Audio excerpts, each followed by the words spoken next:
Bueno, en este tema lo que vamos a ver es el vínculo que existe entre la genética de poblaciones y la filogenética. Para esto vamos a utilizar la deriva genética, que como ustedes saben es un mecanismo que originalmente propuso Wright. Esto, el mecanismo consiste en un muestreo intergeneracional y las consecuencias de este muestreo es lo que nosotros llamamos deriva genética. Entonces vamos a plantear un ejemplo y vamos a hacer un conjunto de supuestos. Vamos a suponer que estamos trabajando con un organismo haploide que produce esporas, por ejemplo, pudiera ser un hongo, y que existen dos tipos de estos hongos y que ambos producen la misma cantidad de esporas. Y además vamos a suponer que las generaciones no se solapan. Entonces nosotros pudiéramos pensar que los dos tipos de hongos son unos azules y unos marrones, y entonces vamos a suponer que existe una población ecológica que tiene un trabajo, un tamaño que vamos a llamar K. Esta K es la capacidad de carga tal cual como la concebimos en el modelo de la ecuación logística. Esto lo que quiere decir es que existe un número de espacios posibles para los hongos que es 10. Es decir, hay lugares en los cuales estos hongos pueden prosperar y esos lugares son 10. Es decir, esta es una aproximación muy simple, la más básica de todas, a lo que es el concepto de la capacidad de carga. Bueno, estos hongos, estos hongos producen esporas. Esta población de esporas nosotros la vamos a llamar la población estadística. Este, Cada hongo, y esto es importante, esto es crucial aquí, y de hecho, si se ponen a ver, es uno de los supuestos, produce la misma cantidad de esporas. Y esto en cantidades que son mayores acá. De hecho, pueden ser cantidades mucho mayores acá. Y entonces, en este escenario, caer en uno de los 10 espacios vacíos que existen donde pueden prosperar, no está relacionado con las características del hongo, sino que depende del azar. En este marco, si todos los hongos producen la misma cantidad de esporas, no actúa la selección natural, porque caer en un espacio particular no depende de ninguna característica de estos hongos. Bajo estas condiciones, las dos variantes son neutrales. Entonces, en la siguiente generación vamos a tener un muestreo una muestra, mejor dicho, de la población de esporas que va a consistir en 10 individuos y esto es a lo que hace referencia cuando les estaba diciendo que era un mecanismo aleatorio, que era el muestreo intergeneracional, es esto. Ahora, el tamaño de la población se mantiene constante porque esta acá se mantiene constante. Y esto es lo que se conoce como el modelo de Wright y Fisher. Bueno, veamos un caso simplificado. Vamos a suponer que K vale 2. Es decir, que hay solamente dos espacios en los cuales puede prosperar una espora de un hongo. Vamos a suponer que es dos tipos, otra vez, que hay unos tipos azules, hay un tipo de hongo de color azul y hay otro tipo de color marrón, donde son tipos de una misma especie. Y entonces en esta gráfica, por aquí tenemos el tiempo, por aquí tenemos la probabilidad de observar a un tipo de hongo particular y ese tipo de hongo es el azul. Y fíjense que nosotros podemos tener 0 hongos azules, un hongo azul o dos hongos azules. Esto es todo lo que podemos observar porque K vale 2. Entonces, supongamos que comenzamos con una población completamente de hongos marrones. Por lo tanto, la probabilidad de conseguir hongos azules es cero y con un 1, y esta probabilidad es 1, es decir, una certeza. Si yo voy y muestreo, todos los hongos que voy a conseguir son marrones, por lo tanto voy a conseguir 0 hongos azules, ¿sí? Bueno, estos hongos marrones, ¿qué tipo de esporas producen? Estamos suponiendo que no hay mutación, por lo tanto, todas las esporas que producen estos hongos son marrones. Entonces, en la siguiente generación, ¿cuál es la probabilidad de conseguir hongos azules? Esa probabilidad es cero, ¿verdad? La probabilidad de conseguir hongos azules es cero, por lo tanto, la probabilidad de conseguir 0 hongos azules es uno. Y esa nueva población de hongos azules, ¿qué tipo de hongos marrones, qué tipo de esporas va a producir? Va a producir solamente esporas marrones, por lo tanto, en la siguiente generación, la probabilidad de conseguir hongos marrones es total y por lo tanto la probabilidad de conseguir 0 hongos azules es 1 de vuelta, ¿no?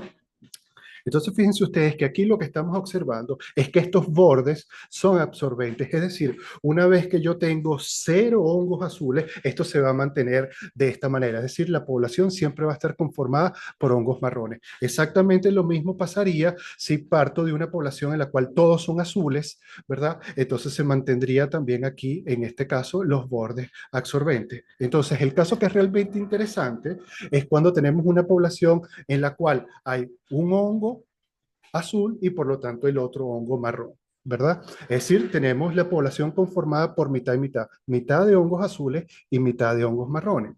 Y por lo tanto tenemos la mitad de las esporas que se producen son azules y la mitad de las esporas que se producen son marrones, porque un supuesto del modelo es que ambos hongos producen la misma cantidad de esporas.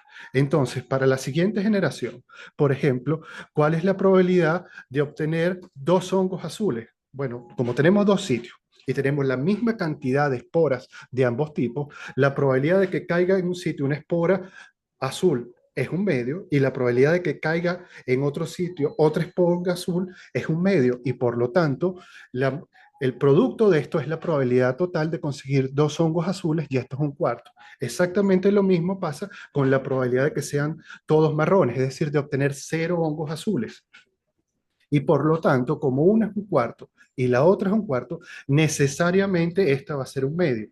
Ahora, esto, en realidad, estos valores que acabamos de obtener de un cuarto, un medio, un cuarto, en realidad son las probabilidades de estas transiciones y en este caso, como lo único que tenemos es decir, como el sistema está conformado por un hongo azul y por lo tanto un hongo marrón, esto nos determina ya de por sí cómo va a ser la siguiente probabilidades que van a ser de esta manera.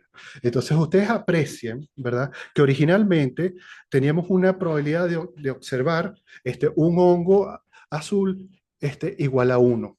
Ahora, en la siguiente generación, esta probabilidad ha disminuido y ha disminuido a la mitad. ¿Qué pasa si queremos proyectar esto una generación más? Si queremos proyectar esto una generación más, seguimos teniendo estas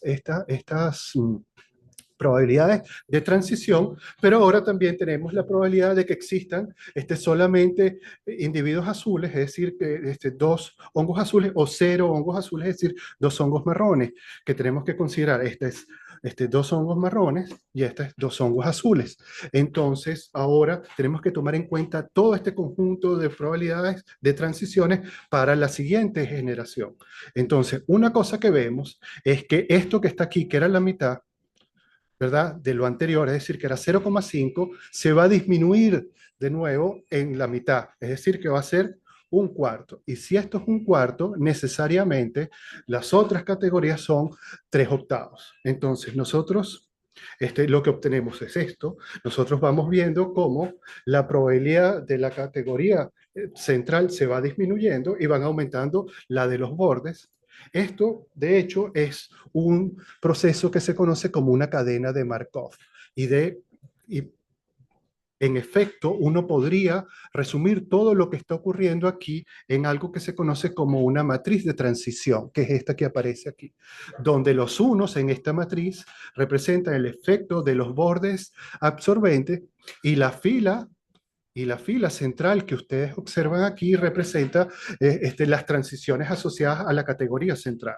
Fíjense ustedes que nosotros podemos, utilizando la matriz de transición y unas condiciones iniciales, que de hecho es con las que nosotros comenzamos, es decir, que nosotros teníamos este conjunto de probabilidades para la cantidad de hongos azules, ¿verdad? Si nosotros multiplicamos esto por la matriz, obtenemos el resultado que acabamos de ver y si nosotros utilizamos esta matriz de forma iterativa, es decir, utilizamos esta solución para volverla a multiplicar por el valor de la matriz de transición, nosotros obtenemos las probabilidades que acabamos de obtener para esta tercera generación. Entonces, esto es un mecanismo que funciona a pasos, es decir, en tiempo discreto. Y el resultado es esto que acabamos de ver.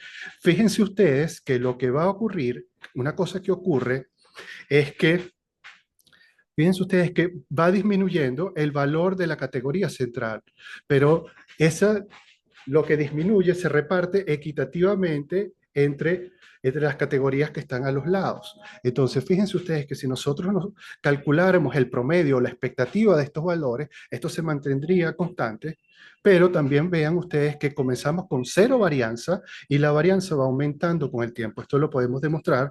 Fíjense ustedes, la expectativa se mantiene, pero la varianza se incrementa. Entonces, eso es un resultado importante. Entonces, fíjense que veamos qué pasa.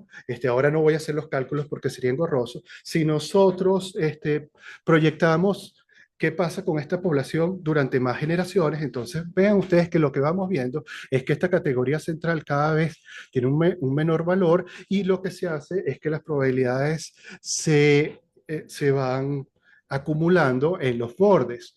Bueno, este era el caso sencillo para cuando K valía 2, ¿verdad? Imagínense que ahora hagamos esto para un valor de K mayor, donde lo que vamos a ver es, por ejemplo, es más interesante pensar en el número de alelos, que es exactamente lo que veíamos antes, porque antes estábamos pensando en organismos haploides, pero si ahora pensamos, por ejemplo, puede ser para organismos haploides u organismos diploides, un número que K representa el número de alelos, fíjense ustedes que ocurre lo mismo. O sea, antes la probabilidad, comenzamos con las probabilidades concentradas en la categoría central y luego estas se van repartiendo en los bordes. Y, es decir que, digamos, va incrementando la varianza, pero de nuevo, otra vez la expectativa se mantiene porque digamos, se distribuye homogéneamente de forma simétrica entre las categorías que están en los extremos. Y fíjense algo interesante, por supuesto, este es el resultado de una simulación, pero un resultado importante y sorprendente que se consiguió a mediados del siglo pasado, de hecho Bury lo hizo, trabajando con poblaciones reales de Drosophila melanogaster, vean que ocurre, por supuesto, con el típico ruido que está asociado a hacer experimentos, pero el patrón general se mantiene. Entonces yo voy a dejar hasta aquí este video.